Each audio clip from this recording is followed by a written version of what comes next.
السلام علیکم۔ آج ہم ترجمہ القرآن 9th کلاس کا پہلا لیکچر کرنے لگے ہیں۔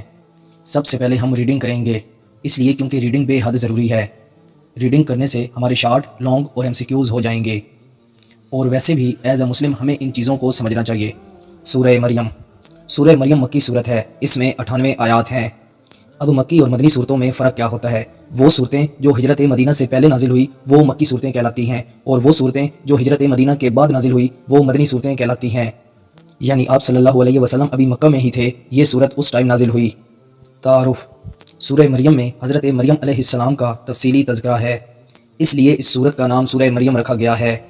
قرآن پاک کی صورتوں کو نام دیے گئے ہیں، جیسا کہ سورہ کوثر کو سورہ کوثر کا نام دیا گیا ہے، کیونکہ اس میں اللہ تعالیٰ نے اپنے نبی حضرت محمد صلی اللہ علیہ وسلم کو فرمایا، اے نبی ہم نے آپ کو کوثر عطا فرمایا۔ اس میں حضرت مریم علیہ السلام کی لائف کو ڈسکس کیا گیا ہے، اسی وجہ سے اس صورت کو سورہ مریم کا نام دیا گیا ہے۔ سورہ مریم اس زمانے میں نازل ہوئی جب مشرکین مکہ مسلمانوں پر ظلم کر رہے تھے۔ اب کیا ہوا، جب نبی صلی اللہ علیہ وسلم نے نبوت کا اعلان کیا، صحابہ کرام جو آپ صلی اللہ علیہ وسلم پہ ایمان لائے، ان پر مشرکین مکہ نے ظلم کرنا شروع کر دیے۔ اسی موقع پر حضرت محمد رسول اللہ خاتم النبیین صلی اللہ علیہ وسلم نے صحابہ کرام کو حبشہ کی طرف ہجرت کرنے کا حکم فرمایا۔ ہجرت حبشہ۔ حبشہ براعظم افریقہ کا ایک ملک تھا۔ جب حضرت محمد رسول اللہ خاتم النبیین صلی اللہ علیہ وسلم نے نبوت کا اعلان فرمایا تو وہاں ایک عیسائی حکمران تھا جس کا لقب نجاشی تھا۔ نجاشی بہت رحم دل اور عادل بادشاہ تھا، وہ کسی پر ظلم نہیں کرتا تھا۔ نجاشی کا اصل نام اسحمہ تھا۔ مکہ مکرمہ میں صحابہ کرام پر قریش کا ظلم حد سے گزر گیا تھا۔ اسی موقع پر حضرت محمد رسول اللہ خاتم النبیین صلی اللہ علیہ وسلم نے محسوس کیا کہ ایسے سخت حالات میں مسلمانوں کے لیے زندگی بسر کرنا مشکل ہوتا جا رہا ہے۔ آپ خاتم النبیین صلی اللہ علیہ وسلم نے اللہ تعالیٰ کے حکم سے مسلمانوں کو حبشہ کی طرف ہجرت کرنے کا حکم دے دیا، یعنی مسلمان اب ہجرت کر سکتے ہیں، انہیں اجازت مل گئی۔ حضرت محمد رسول اللہ خاتم النبیین صلی اللہ علیہ وسلم کی اجازت سے 11 مردوں اور 4 خواتین نے حبشہ کی طرف ہجرت کی۔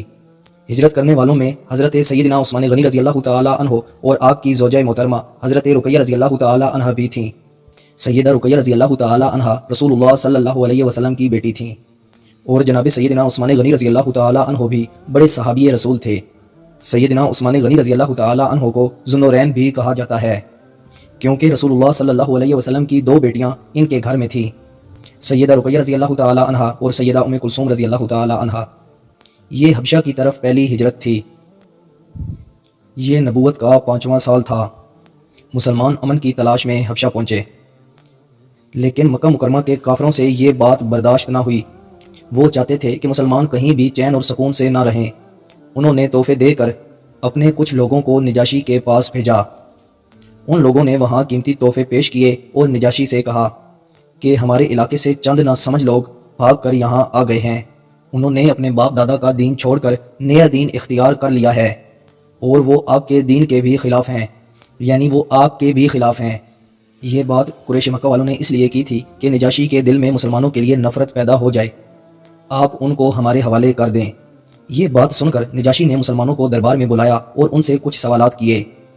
نجاشی کے سوالوں کے جواب میں حضرت جعفر بن ابی طالب رضی اللہ تعالی عنہ نے نجاشی کے دربار میں بڑی پر اثر تقریر کی۔ آپ رضی اللہ تعالی عنہ نے فرمایا، اے بادشاہ، ہم لوگ جاہل تھے، بتوں کی پوجا کرتے تھے، مردار کھاتے تھے، گناہوں کے عادی تھے اور پڑوسیوں کا حق مارتے تھے۔ جو طاقتور ہوتا کمزور پر ظلم ڈھاتا تھا۔ ہم ایسی ہی حالت میں تھے جب اللہ نے ہم پر کرم فرمایا، ہمیں اپنا رسول بھیجا۔ انہوں نے ہمیں اللہ تعالیٰ کی طرف بلایا، بت پرستی سے منع کیا اور فرمایا سچ بولیں، خون خرابے سے باز آ جائیں، یتیموں کا مال نہ کھائیں، پڑوسیوں کا خیال رکھیں، نماز پڑھیں، روزے رکھیں اور زکوٰۃ دیں۔ ہم ان پر ایمان لائے، شرک، بت پرستی اور تمام برے اعمال چھوڑ دیے۔ اسی وجہ سے ہماری قوم ہماری دشمن ہو گئی، اور وہ چاہتی ہے کہ ہم اسی گمراہی کی طرف واپس چلے جائیں۔ ہم ان کے بہت زیادہ تنگ کرنے پر آپ کے ملک میں آ گئے ہیں۔ اے بادشاہ، ہمیں امید ہے کہ ہم یہاں ظلم سے محفوظ رہیں گے۔ نجاشی نے حضرت جعفر رضی اللہ تعالی عنہ سے کہا کہ وہ اپنے نبی خاتم النبیین صلی اللہ علیہ وسلم پر نازل ہونے والے کلام میں سے کچھ سنائیں۔ حضرت جعفر رضی اللہ تعالی عنہ نے سورہ مریم کی آیات تلاوت کیں۔ نجاشی اور اس کے درباریوں پر بہت اثر ہوا اور وہ رونے لگے۔ نجاشی نے کہا، یہ کلام اور انجیل ایک ہی چراغ کی روشنیاں ہیں۔ نجاشی نے مسلمانوں کو واپس کرنے سے انکار کر دیا۔ اس طرح مکہ والوں کا یہ وفد ناکام واپس ہوا، اور مسلمان وہاں امن و سکون سے رہنے لگے۔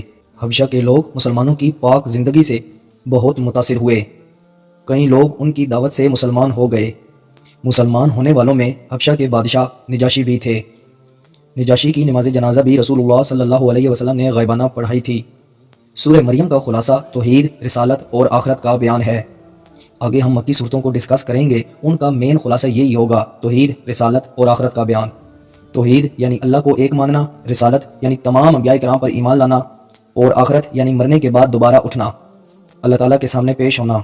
مضامین: سورہ مریم میں اللہ تعالیٰ کی وحدانیت کا بیان ہے، یعنی اللہ تعالیٰ واحد ہے، اس کا کوئی بیٹا اور شریک نہیں۔ پھر 7 انبیاء کرام علیہ السلام کا تذکرہ ہے، جس میں بتایا گیا ہے کہ کسی نبی کی معجزانہ پیدائش اس کو اللہ یا اس کا بیٹا نہیں بناتی، یعنی حضرت عیسیٰ علیہ السلام اگر بغیر باپ کے پیدا ہوئے ہیں تو اس کا مطلب یہ نہیں ہے کہ نعوذ باللہ وہ اللہ ہو گئے یا اللہ کا بیٹا، بلکہ وہ تو اللہ تعالیٰ کے نبی، رسول، پیغمبر تھے۔ اس صورت میں حضرت مریم علیہ السلام کا تذکرہ ہے، اور پھر حضرت عیسیٰ علیہ السلام کی معجزانہ تخلیق کا تفصیلی ذکر ہے۔ آخری 3 رکوعوں میں قیامت کے حوال کا بیان ہے۔ اس دن اللہ تعالیٰ کے نیک بندوں کو مہمان بنا کر لایا جائے گا، جبکہ مجرموں کو پیاسے جانوروں کی طرح ہانک کر دوزخ کی طرف لے جایا جائے گا۔ علمی و عملی نکات: سورہ مریم کا مطالعہ کرنے سے جو علمی و عملی نکات معلوم ہوتے ہیں ان میں سے کچھ یہ ہیں۔ اللہ تعالیٰ کی رحمت اور قدرت سے کبھی مایوس نہیں ہونا چاہیے، ہر حال میں اس سے دعا مانگتے رہیں، یعنی ہر صورت میں آپ نے اللہ تعالیٰ ہی کو پکارنا ہے، اس کے علاوہ آپ کسی کو نہیں پکار سکتے۔ وہی ہمیشہ سے ہے، ہمیشہ ہے اور ہمیشہ رہے گا، اس کا کوئی شریک نہیں۔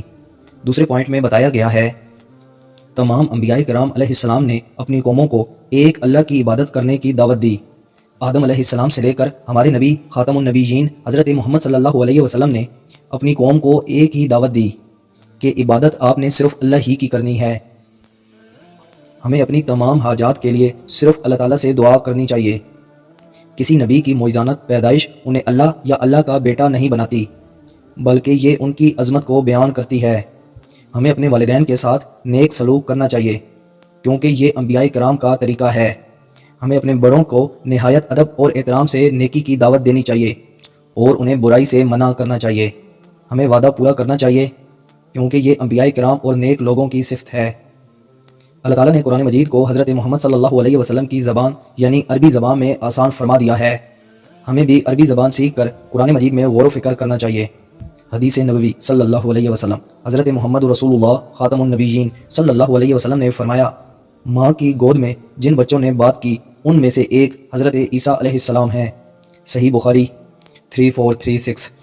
اہم بات: ہمارے نبی حضرت محمد رسول اللہ خاتم النبیین صلی اللہ علیہ وسلم نے معراج کے سفر میں جن انبیاء کرام سے ملاقات فرمائی ان میں حضرت عیسیٰ علیہ السلام بھی تھے۔ جب ملاقات ہوئی تو حضرت عیسیٰ علیہ السلام نے حضرت محمد رسول اللہ خاتم النبیین صلی اللہ علیہ وسلم کو دیکھ کر فرمایا، خوش آمدید نیک نبی، نیک بھائی۔ حضرت محمد صلی اللہ علیہ وسلم نے حضرت عیسیٰ علیہ السلام کا حلیہ مبارک بیان کرتے ہوئے فرمایا، ان کا قد درمیانہ اور رنگ سرخ و سفید تھا، وہ ایسے لگتے تھے جیسے ابھی غسل خانے سے باہر آئے ہوں۔ آنے والی ویڈیو میں ہم سورہ مریم کی مکمل ایکسرسائز کو ڈسکس کریں گے۔ میں امید کرتا ہوں کہ آپ کو یہ ویڈیو پسند آئی ہوگی۔ مزید ایسی ویڈیو دیکھنے کے لیے ہمارے چینل کا وزٹ کریں۔ جزاک اللہ۔